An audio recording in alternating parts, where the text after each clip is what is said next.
말할 수 없는 고통으로 살아가시는 사실 많은 분들이 계셔요. 그런데 우리가 그것을 못 보기 때문에 우리가 살아가는 세상이 평안한 것처럼 이렇게 생각이 드는데, 가정마다 슬픔이 없는 가정이 없고 성자의 집에도 죽음이 찾아오고 악인의 집에도 죽음이 찾아옵니다. 죽음의 그 심각한 문제에 대해서 함께 살펴보도록 하겠습니다. 시편 21편 말씀입니다. 저가 생명을 구하매 하나님께서 주셨으니 라고 그렇게 말씀합니다. 여러분, 하나님께 우리 인생이 구할 수 있는 가장 위대한 것은 생명이라고 생각이 듭니다. 하나님께 그 생명을 구하면 하나님께서는 그 구한 사람의 그 믿음을 보시고 너 어떻게 살았지? 너는 자격이 있어 없어? 이렇게 말씀하지 아니하시고 하나님만이 주실 수 있는 그것을 구하는 그 사람을 귀하게 여겨주셔서 저가 생명을 구하매 하나님께서는 주신다라고 그렇게 말씀하셔요. 여러분, 하나님 앞에 우리 인생에서 구할 수 있는 최고의 것을 늘 구하시는 우리 믿음의 가족들 되어주시기를 주님의 이름으로 축복하고 당부드립니다. 이 병에 걸리면 발열이 생기고 피로하고 두통도 오고 구토가 생기고 목이 뻣뻣해지고 사지에 통증이 오고 결정적으로는 완치할 수 없대요, 이 병은. 근데 이 병이 무엇이냐 하면 1950년대 그 미국이 굉장히 전성기를 누리던 그 시기에 미국에서만 무려 15,000명의 사람이 소아마비에 걸렸습니다. 그 소아마비가 뇌로 오면 뇌성마비가 되는 거고요. 다리로 오면 못 걷는 거고요. 그 중에 어떤 분들은 폐 근육 쪽으로 와서 숨쉬기에 어려워지고 숨쉬기에 불가능하게 된 분들이 있어요. 그런 분들이 이 통 안에 들어가셔서 강제로 호흡하는, 그래서 생명을 유지하는 장치가 개발이 돼서 그 안에서 살아가기도 합니다. 지금도 이분이 살아 계신다고 얘기해요.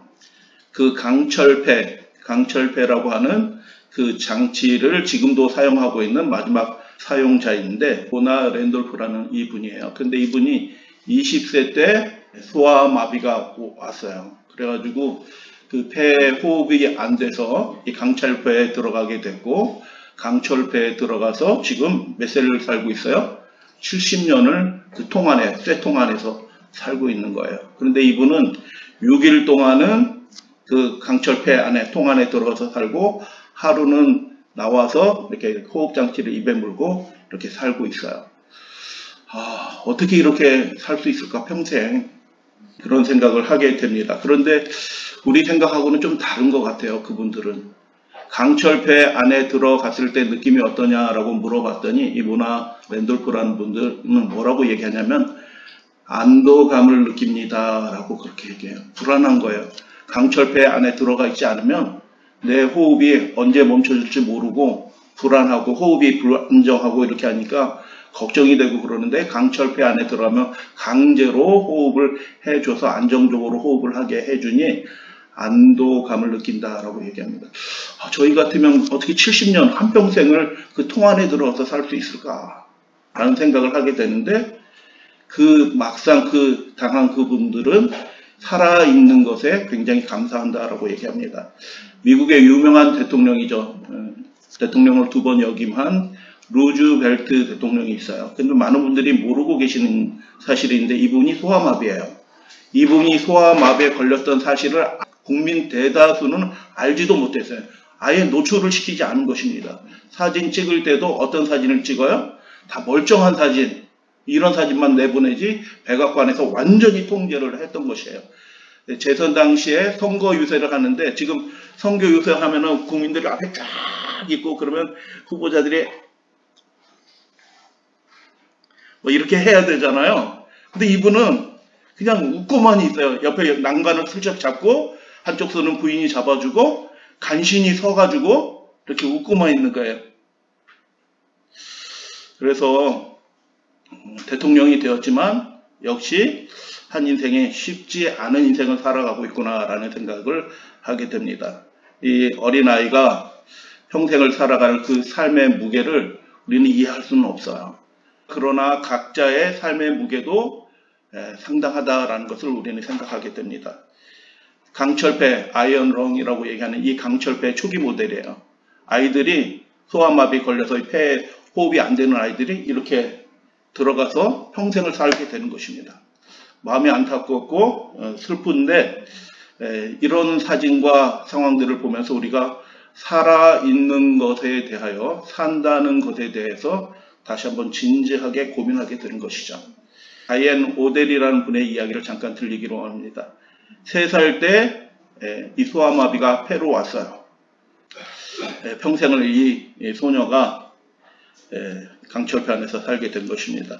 여러분들이 돕고 용기를 주고 도움을 받고 그렇게 이 생명유지장치가 그렇게 값싼 것은 아니거든요. 그래서 도움을 받고 하면서 이렇게 지내게 됐는데 이분이 10살 때 27살 때 정전이 일어나요. 이게 기계장치로 해서 돌리는 건데 정전이 일어나가지고 정전이 일어나면 어떻게 될까요? 이 강제로 호흡하는 기계가 멈춰서 호흡하지 못하고 이분이 결국 호흡이 멈추면서 죽을 수밖에 없는 거예요. 그래서 깜짝 놀란 그 가족들이 옆에서 막 강제 호흡시켜 이렇게 이거 있죠. 인공호흡처럼 막 강제 호흡을 해서 간신히 생명을 유지시켜고 다시 전기가 회복이 돼서 살아난 경험이 있다라고 얘기합니다. 그분이 10년에 걸쳐서 자전적인 책을 한 권 기록을 했어요. 덜 밝은 별, 블링키라는 책을 저술했는데 10년 동안 30쪽밖에 안 되는 거예요. 아주 동화책, 어린이 동화책처럼 글씨 큰 그림 있는 그런 책을 10년에 걸쳐서 손으로는 못 움직이니까 통 안에서 구슬로 해서 눈으로 이렇게 해가지고 어떤 분이 컴퓨터 장치를 개발해줘서 자기의 이야기죠. 덜 밝은 별, 주목하지 않고 인생의 어려움을 겪으면서 아무도 주목하지 않는 그런 삶을 사는 자신의 삶을 빗대서 이렇게 쓴 책입니다. 44살에 출간을 했고요. 그래서 이분이 그 평생을 강철폐 안에서 살면서 자기를 돕는 사람 또는 주변 사람들에게 하고 싶었던 말이 있었던 거예요. 이 책을 썼던 이유가 그 세상 사람들, 강철폐의 도움을 받지 않고 정상적으로 살아가는 사람처럼 보이는 그 정상인들에게 이 강철폐를 달고 살아가는 이 무거운 짐을 지고 살아가는 이분이 하고 싶은 말이 있었어요. 그것이 무엇이냐면 우리 인생에서 성공하려면 3가지 F가 필요하대요. 첫 번째 F는 뭐냐 하면은 신앙이에요. 두 번째 F는 가족이래요. 세 번째 F는 뭐예요? 친구래요. 그래서 이분이 이렇게 얘기합니다. 또한 저와 같은 상황에 직면한 사람들에게 저는 절대 포기하면 안 됩니다. 라고 말하고 싶고 그렇게 말하곤 합니다. 라고 얘기해요. 그래서 그분이 이렇게 얘기합니다. 왜냐하면 항상 지평선 너머에 무언가 있기 때문입니다. 그 지평선 너머에 무엇인가 있다라고 말씀하면서 하나님만이 그 무언가가 무엇인지 아십니다. 하나님이 계시니 우리는 포기해서는 안 됩니다. 라고 그렇게 말합니다. 그런데 57세 되던 때 허리케인이 그 지역을 지나가다가 정전이 일어나고 가족들이 다시 이렇게 해서 도와줬는데 회복하지 못하고 57세의 나이에 잠들게 됩니다. 안타까운 일이죠. 그래서 그렇지만 이 짧은 인생을 산 이 자매가 우리에게 주는 교훈이 있는 것 같아요. 강철 그 통 안에서 평생을 살았지만 하늘의 별을 바라보면서 살아가는 사람도 있구나 라는 생각을 하면서 여러분 우리가 삶의 무게로 인생의 여러 가지 고민으로 고통으로 또 해결할 수 없는 문제로 우리가 삶을 살지라도 그 너머에 계신 하나님을 바라보시고 믿음 안에서 살아가시는 우리 믿음의 가족들 되어주시면 감사하겠습니다. 고통 너머에 죽음 너머에 이 절망 너머에 하나님이 계신다. 그리고 그것을 영원히 끝내실 분이 지금도 살아계신다라는 것을 우리 믿음의 눈으로 바라보게 되길 원합니다. 그래서 잠깐 생각을 해보면 우리가 사는 이 세상이 거대한 강철폐 같은 세상인 것 같아요. 하나님이 은혜 주셔서 한평생 그래도 살 수 있도록 호흡할 수 있도록 해 주셨지만 지구 밖으로 갈 수도 없고 그냥 여기에 매여서 제한적인 삶을 살아갈 수밖에 없는 우리 인생이 지구라는 거대한 강철통 안에서 잠시 살아가는 그런 인생 같다라는 생각을 하게 됩니다. 소아마비 걸린 아이들인데 자세히 살펴보면 지금도 오늘도 기도해 주셨지만 지금도 곳곳에서 고통하고 눈물을 흘리고 절망 가운데서 살아가는 그런 많은 분들이 있는 거예요. 강철통 안에 들어가 있기 때문에 우리가 마음에 이렇게 동정심을 가지고 생각하는데, 우리 조금만 시야를 넓히면 우리가 다 비슷한 삶을 살아요. 다르다? 뭐 이런 생각이 들 때 그걸 생각해 주시면 좋겠어요. 우리가 이 고통하는 땅에 태어나서 각기 말할 수 없는 슬픔과 눈물을 흘리면서 힘들게 살아가는 우리다. 죽음 앞에서 우리는 또 평등해진다. 별 차이가 없다. 그래서 자꾸 분리되고 반목하고 미워하고 하는 그런 마음을 하나님의 시각에서 이 강철폐통 같은 지구의 이 땅덩어리를 바라보게 될 때 우리가 연민의 정을 가지고 각기 어려운 질문 지고 살아가는 그 사람들을 바라보면서 우리가 연민의 정을 가지면서 우리라는 의식을 갖게 된다라는 생각을 하게 됩니다. 그렇게 되면 좀 다르더라도 미워하는 마음이 없어질 수 있을 것 같아요. 예. 불쌍한 존재다 라는 것을 우리는 인정하게 됩니다. 근데 우리가 하나님의 시선으로 이 고통하는 세상을 바라보게 될 때 그 모진 마음, 독한 마음 품고 살아가는 그 의지가 우리가 다 하나님의 은혜가 필요한 사람이지, 하나님이 도와주시지 않으면 우리 인생이 아무것도 아니지, 허무한데 굴복해서 그 진토로 흩어질 그런 존재인데 이 세상 잠깐 살면서 뭐 그렇게 대단한 거 있다고 그렇게 미워하면서 반목하면서 살아갈까라는 생각을 하게 되는 것입니다. 또 하나의 생각을 하게 되는데, 모든 사람이 그렇게 고통하고 죽기 때문에 죽음과 고통을 사람들이 어떻게 생각하냐 하면 그게 당연한 것처럼 생각해요. 근데 하나님은 그게 당연하지 않다라고 말씀하셔요. 몸부림치면서 살아갈 수밖에 없는 이 세상, 죄로 타락한 이 세상이 정상이 아니라 비극이다라고 그렇게 말씀하시고, 그 비극, 우리 시각을 좀 이렇게 열어보면은 우리가 서로에 대해서 믿음의 정도가 약간 다를 수도 있어요. 신앙이 조금 다를 수도 있어요. 그렇다고 모든 것이 다 괜찮다는 것은 아니에요. 저는 예수 그리스도께서 우리의 유일한 구주라고 믿습니다. 그렇지만 신앙이 조금 다를지라도 그 사람에 대해서 연민의 정을 가지고 동정의 마음을 가지고 저 사람도 나와 똑같이 고민하고 눈물 흘리고 죽어가는 존재지 라는 생각을 가지고 손을 내밀고 한 마음을 가지고 한 영혼을 가지고 살아갈 수 있지 않을까 하는 생각이 듭니다. 그래서 소아마비 이 폴리오를 구글링을 했더니 여러 사진들이 나왔는데, 폴리오 아이언 렁 이렇게 검색을 해보니까 여러 사진이 나왔는데 제 마음에 확 이렇게 들어온 사진 중에 하나예요. 이 아이가 몇 살이나 됐을까? 한 4살이나 됐을까? 벌써 자신의 운명을 직감하고 있어요. 자기가 평생 이렇게 살아가야 될 운명을 직감하고 있어요. 거울을 바라보고 있는데,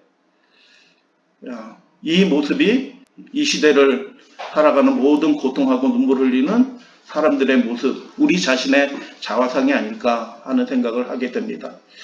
마음이 너무 슬퍼서요. 우리가 이렇게 살아갔지. 잠깐 기쁜 일이 있다가 생각해보면 삶의 무기로 허덕이면서 살아가는 것이 우리의 인생이 있지. 우리에게 정말 위로가 필요한데 이 해 아래에서는, 이 땅에서는 우리를 위로할 사람이 없네. 그래서 오늘 말씀 읽은 것처럼 하나님께 무엇을 구해요? 생명을 구했더니 하나님은 조건 없이 그 구하는 그 사람에게 생명을, 영생을 주신다 라고 그렇게 말씀하시는 그 말씀이 우리에게 너무 소중한 말씀이다 라는 생각을 하게 됩니다. 여러분, 무신론자들, 그냥 안일한 무신론자들을 얘기하는 게 아니에요. 정말 진지하게 삶의 의미를 고민하는 무신론 철학자들은, 무신론 신앙인들이거든요. 하나님이 계시지 않다라고 믿는 거예요. 증거도 없고 확인할 것도 없고 논리로 입증되지도 않아요. 하나님이 계시지 않는 것을 입증할 수 있는 존재가 없어요. 그것을 인간의 이성으로 입증할 수 없거든요. 하나님 계시지 않다는 거를.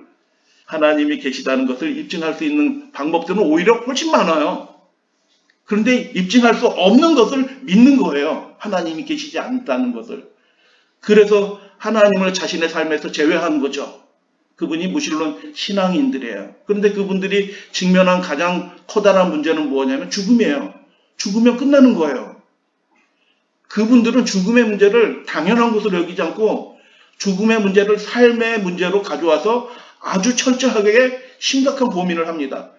그래서 무신론 그 철학자들은, 신앙인들은 죽음에 대해서 아주 심각하게 고민하는 거예요.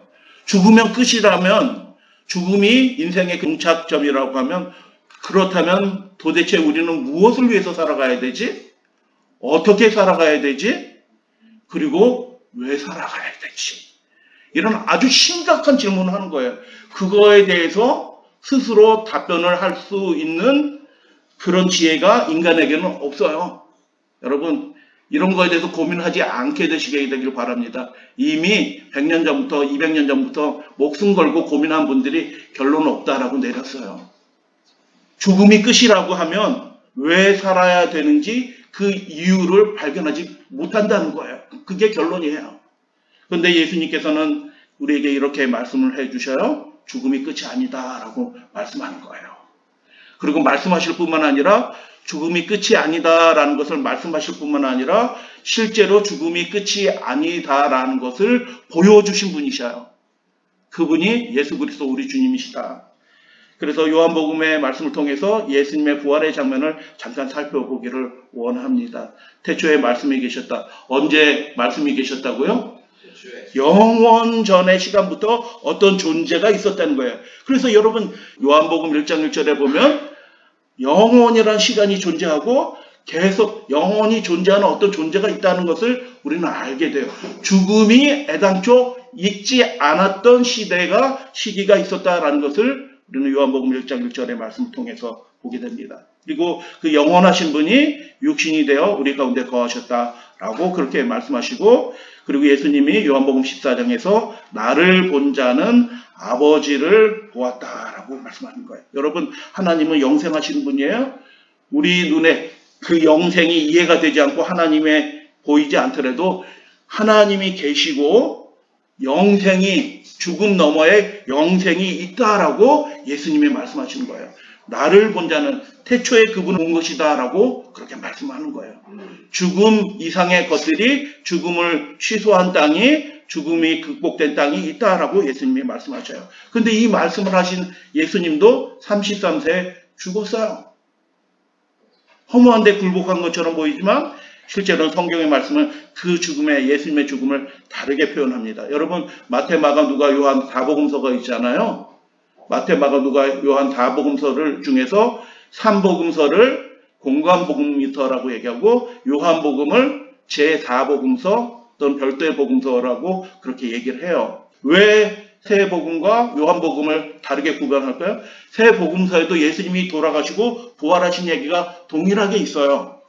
요한복음에도 예수님이 십자가에 달려 돌아가시고 부활하신 얘기가 동일하게 있어요. 그런데 완전히 다른 입장에서 요한은 예수님의 죽으심과 부활을 기록해요. 그래서 성격이 완전히 다른 거예요. 잠깐 말씀드리기로 원합니다. 예수님이 운명하시던, 그리고 죽으시고 무덤에 장사 지내는 그 모습에 대해서 잠깐 사복음서의 말씀, 그리고 요한복음의 말씀 통해서 보여드리기로 원합니다. 요셉이 시체를 가져다가 깨끗한 세마포로 쌌다. 마태복음 17장, 요한복음 19장. 이에 예수의 시체를 가져다가 유대인의 장례법대로, 누구의 장례법대로? 유대인의 장례법대로 그 향품과 함께, 그냥 세모파로 싼 것이 아니라 향품과 함께 세마포로 이렇게 쌌다. 그래서 그걸 보면 이렇게 된 것입니다. 머리도 싸고요. 별도로 머리를 쌉니다. 몸뚱아리도 세모파로 둥둥둥 탁 말아요. 이렇게 딱 말려있고 그 세마포 사이에 향품을 다 이렇게 껴놓는 거예요. 향품을 껴놓는데 그 향품은 접착제 역할을 해요. 부패하지 않고 향기도 내지만 이게 딱 고정되도록 이렇게 접착제 역할을 하는 거예요. 그래서 바위 속에 판 자기 요셉의 무덤이에요. 아직 아무도 장사하지 않은 새 무덤에 예수님의 시신을 모셨다라고 그렇게 말씀하고, 마태복음 27장에 보면 돌에 임봉하고 무덤을 로마 군인들이 굳게 지켰다. 그리고 큰 돌을 굴려서 그 무덤 문을 막았다라고 그렇게 얘기합니다. 예수님이 돌아가셨고요. 장사 지낸 바 됐고 무덤 안에 들어가서 큰 돌로 막고, 로마 군인들이 임봉해서 이거 띄면 무덤 손괴죄로 사형, 이렇게 해서 딱 해서 감히 그 근처에도 가지 못하는 그래서 4명 이상이 굴려야지 간신히 굴릴 수 있는 거대한 돌을 굴려서 예수님의 그 무덤을, 예수님 시신밖에 없어요. 새 무덤이라서 굴려서 막아놨다라고 복음서는 그렇게 기록합니다.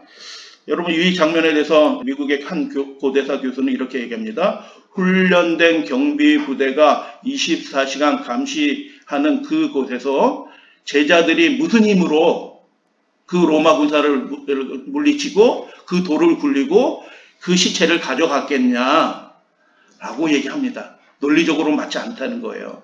예수님을 대적하는 제사장들이 예수님의 시체를 제자들이 훔쳐갔다라고 거짓말을 했거든요. 그게 2000년 된 거짓말이에요. 지금도 어떤 사람들은 예수님이 부활한 게 아니라 뭐라고요? 그 제자들이 훔쳐갔다. 이렇게 얘기할 때 그거 부인할 필요 없어요. 제자들이 훔쳐갈 수도 있지. 이렇게 생각하시면 돼요. 그렇게 하면 많은 문제가 생겨나는 거예요. 그 군사들, 임봉한 그 무덤, 거대한 돌, 이런 것들은 어떻게 해결했을까? 궁금증이 생겨나잖아요. 근데 성경의 기록을 보면 베드로와 요한이 예수님의 무덤에 아무것도 없다더라라고 제자들이 얘기한 걸 두고 달려가서 그 무덤에 도착해서 베드로가 먼저 들어가고 그 무덤 어귀에서는 이렇게 요한이 이렇게 들여다보는 장면에 관한 이야기 있어요. 두 사람이 빈 무덤을 본 것입니다. 근데 여러분, 요한복음 20장 6절을 잘 기억해 주시면 감사하겠습니다. 요한복음 몇 장 몇 절? 20장 6절. 세마포가 놓였다. 머리를 쌌던 수건은 세마포와 함께 놓이지 않고 딴 곳에 쌌던 그대로 놓였더라. 이건 개정개혁이에요. 예전 성경은 딴 곳에 개켜져 있더라 이렇게 돼 있어요. 그 번역하는 분들이 오역을 한 거예요. 개켜져 있더라. 그래서 예수님은 아주 정리정돈 잘 하시는 분, 부활하신 다음에도 다 정리정돈하고 잘 개켜 놓으신 것처럼 그렇게 설명이 되어 있는데 오해한 거죠. 말씀을 잘못 들으니까. 이것을 누가 기록을 한 거예요? 그 무덤에 가서 직접 그것을 목격한 증인 요한이 기록을 한 거예요. 세마포가 놓여 있었다? 근데 세마포가 놓여 있을 수가 있어요? 시체를 들고 가면은 둥둥맨? 이거 이체로 들고 가야지. 어떻게 세마포가 놓여 있을 수가 있을까? 본드처럼 이렇게 달라붙어 있는 건데 이미. 그리고 더 놀라운 것은 그 머리를 쌌던 두건이 개켜져 있는 것이 아니라 그대로 쌌던 그대로 있는 거예요. 이게 무슨 뜻이냐 하면 둘둘둘둘 말았는데 누에고치처럼 둘둘둘 말아 있는데 그분이 그 세마포 둘둘만 세마포와 수건 사이를 그냥 통과해서 일어나셨다라는 그런 뜻이에요. 쑥 일어나신 거예요. 그리고 부활하신 후에 예수님이 두려워 떨고 있는 다락방에 모인 제자들이 이 문도 안 열어줬는데 벽을 통과해서 쑥 들어오셔요. 신령한 몸으로 예수님이 부활하셨다라는 것의 증거로 요한이 기록을 하는 거예요. 내가 이거 봤다라고 그렇게 기록을 한 거예요. 신기하죠? 그래서 요한복음은 다른 장면을 보여줘요. 그래서 접착제 역할을 했기 때문에 시신만 가져갈 수도 없고 그것을 둘둘둘 만 것을 풀고 갔으면은 풀고 간 게 흔적이 남아야 되는데 본드 칠한 그대로 있는데 예수님이 일어난 흔적만 이렇게 남아 있는 거예요. 그래서 8절의 말씀을 보면 여러분 요한은 제일 먼저 믿은 제자예요. 요한은 제일 먼저 믿은 제자예요. 어떻게 믿었어요? 예수님 만나기도 전에 부활하신 예수님을 만나기도 전에 요한이 제일 먼저 믿었어요. 8절 그때 무덤에 먼저 갔던 그 다른 제자가 누구예요? 요한이야. 요한은 뭘 봤어요? 딱 봤어요. 베드로는 지금 정신이 없어. 예수님 어디 가셨지?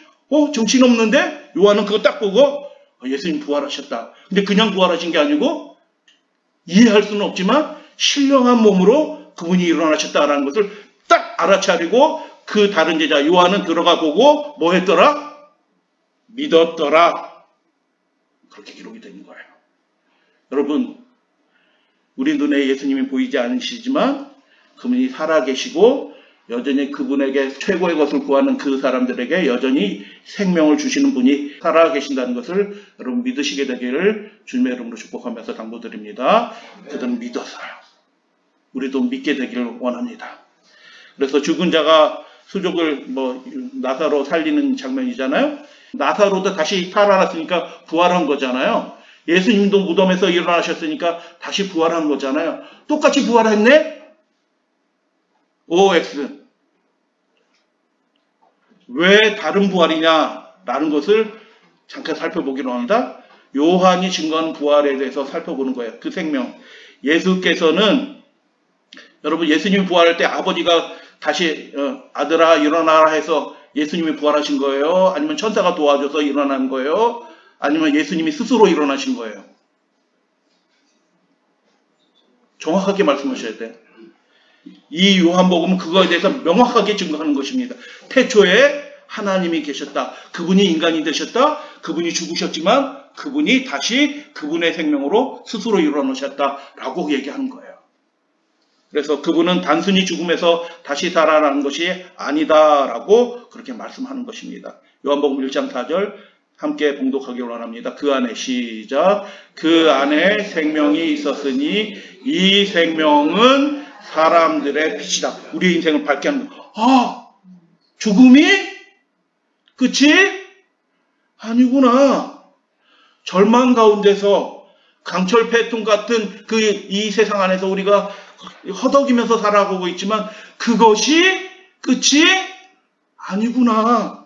라는 것을 그분의 말씀을 통하여 또 스스로의 그분의 삶을 통하여 그분의 육신을 통해서 우리가 발견하게 되는 것입니다. 그분 안에 생명이 있었고 부활한 나사로는 그 안에 여전히 생명은 없어요. 생명은 나중에 주어지는 거죠. 그래서 똑같이 부활한 것처럼 보이지만 나사로는 예수님의 덕분에 부활한 거고 죽었던 예수님은 어떻게 해요? 그분이 하나님이시기 때문에 그분이 신성을 가지신 하나님 자신이셨기 때문에 스스로 그 죽음을 무덤을 깨뜨리고 부활하셨다. 신령한 몸으로 쓱 물질 사이를 통과하는 그 몸으로 부활하셨다라고 요한은 그렇게 증거하는 것입니다. 여러분 우리가 예수님이 오실 때 영광의 빛 가운데 부활할 거잖아요. 그때 부활하게 될 때 우리의 몸이 어떻게 된다고요? 고린도전서 15장 호련히 변화되어 그분의 형상같이 우리가 변화될 거라고 말씀하셔요. 우리는 지금 강철폐통 같은 이런 공간의 제약에 매여서 그냥 문을 통과해서 간신히 나가는 존재지만 그때는 이 공간과 시간의 제약을 뛰어넘는 예수님과 같은 신령한 몸을 우리가 입게 될 것이다 라고 말씀해 주셨어요. 여러분 이 세상이 전부가 아니다. 고통하고 눈물 흘리는 죽음 아래 그늘진 이 세상이 전부가 아니다라는 것을 예수님이 보여주셨습니다. 모든 한 종교만 빼고 모든 다른 종교는 다 죽음을 숙명적으로 받아들인 종교예요. 그 죽음, 비극인 죽음을 취소시킬 하나님이 계시다라고 믿는 종교가 있어요. 그것이 뭐냐면 야훼 기독교 신앙, 우리가 믿는 성경의 하나님을 믿는 그 신앙이에요. 딱 하나밖에 없어요. 그 신앙은 하나밖에 없다. 절망하지 않고 삶의 의미를 가지고 서로 하나가 돼서 서로 용서하면서 서로 사랑하면서 살아갈 이유가 충만한 그 종교는 부활의 종교, 예수님의 종교, 기독교 다 하나밖에 없다라는 것입니다. 여러분 제가 석가모니 무덤에도 가봤어요. 엄청 크더라고요. 석가모니 무덤. 공자의 무덤도 제가 가봤어요. 훌륭하신 선생이었어요. 영생에 대해서 한 말씀도 하지 않아요. 석가모니 당연하고 거기는 영생도 필요 없어요. 그리고 소크라테스 감옥에 갇혀서 무덤은 어딘지 모르지만 그도 죽음에 굴복했어요. 이 세상 종교들 사상들은 다 죽음을 그냥 받아들인 신앙이에요. 그러나 유일하게 죽음을 부정하고 그것은 거짓말이다라고 얘기하고 다시 그 죽음을 취소시키고 영원한 생명을 주시는 하나님이 계시다라고 가르치는 유일한 신앙이 이 기독교 신앙이다. 그럼 말로만 가르치는 것이 아니라 실제로 예수님이신 그분이 하나님이신 그분이 인간이 되시고 그 죽음을 이기시고 신령한 몸으로 부활하심으로 어떻게 일어나셨다고요? 쑥 일어나요. 강철폐통 같은 제한적인 삶을 사는 것이 아니라 쑥 통과해서 마음껏 호흡하면서 시간과 공간의 제약을 뛰어넘는 그런 몸을 갖게 된다라고 예수님이 보여주신 거예요. 우리 사랑하는 믿음의 가족들이시여 절망하지 않고 희망을 가지고 살아가시는 우리 믿음의 가족들 되어주시면 감사하겠습니다. 내 마음속에 뱀의 생각이 들어올 때가 있어요. 자꾸 절망하게 되는 생각이 생겨나게 될 때 이것은 예수님의 생각 아니지, 나를 속이려고 하는 생각이지. 성경절 3개 읽겠습니다. 나는 부활이요. 요한복음 11장 시작. 나는 부활이요 생명이니 나를 믿는 자는 죽어도 살겠고. 야, 위대한 말이에요. 제가 불교고등학교 다니고 대학원 때 불교 인간관 논문도 쓰고 이렇게 했지만 비슷한 얘기도 불교에서는 없어요. 그냥 세련된 종교야, 불교는. 공자, 소크라테스, 무신론, 철학 마찬가지예요. 이런 희망에 관한 얘기가 단 한 줄도 없어요. 죽음에 굴복한 신앙이에요, 모든 신앙들이. 그러나 우리가 믿는 하나님은 어떤 하나님이라고요? 생명을 구하며 그 사람이 조건 따지지 않고 구하는 그것을 보고 긍휼, 그분의 사랑에, 그분의 긍휼하심에 근거해서 우리에게 가장 소중한 것을 기꺼이 내어주시는 분이시다라는 것을 예수님의 그 십자가를 통하여 늘 바라보게 된 것입니다. 나는 부활이요 생명이니 나를 믿는 자는 죽어도 살겠고 라고 말씀하신 분이 신령한 몸으로, 우리와 같이 육신을 가지신 신령한 몸으로 살아계신다. 시편 21편 말씀 기억해 주세요. 저가 함께 봉독합니다. 시작. 저가 생명을 구하매 주께서 주셨으니 곧 영영한 장소로다. 아멘. 그 생명을 주시는 분 계시다. 구한 대로 하나님은 주셔요. 디도서 1장 2절 말씀 읽고 오늘 말씀 마칩니다. 이 영생은 시작. 이 영생은 거짓이 없으신 하나님이 영원 전부터 약속하신 것이다 라고 그렇게 말씀하신 그 영원한 약속이 성취될 때 주님께서 주신 그 신령한 몸을 입으시고 마음껏 즐거워하시면서 서로 하나가 되는 우리 믿음의 가족들 되시게 되기를 주님의 이름으로 축복하면서 말씀을 마칩니다.